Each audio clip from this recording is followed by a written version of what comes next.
जो আকবৰৰ পত্নী যোদ্ধা আকবৰৰ শোৱা ৰুম আছিলে মেইন বেডৰুম।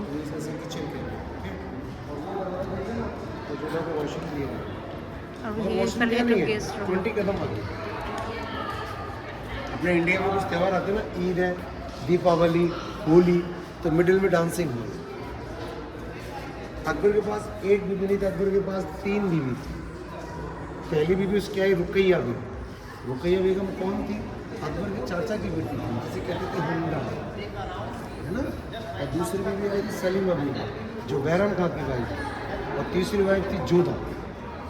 इस्लाम धर्म में आप समझते हैं ना, पर्दा, मुस्लिम से पर्दा करते हैं ना, तो पर्दे में बैठेगा एक पर्दा ये रहा, एक पर्दा ये रहा, और एक पर्दा ये रहा, और एक में अकबर की मम्मी बैठती थी।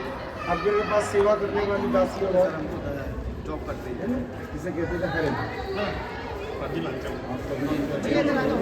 अकबर का जब जिक्र आएगा ना, तो अकबर का हर एक का जिक्र जरूर है ना। हर एक आर्च में अगर कुड़ियाँ खड़ी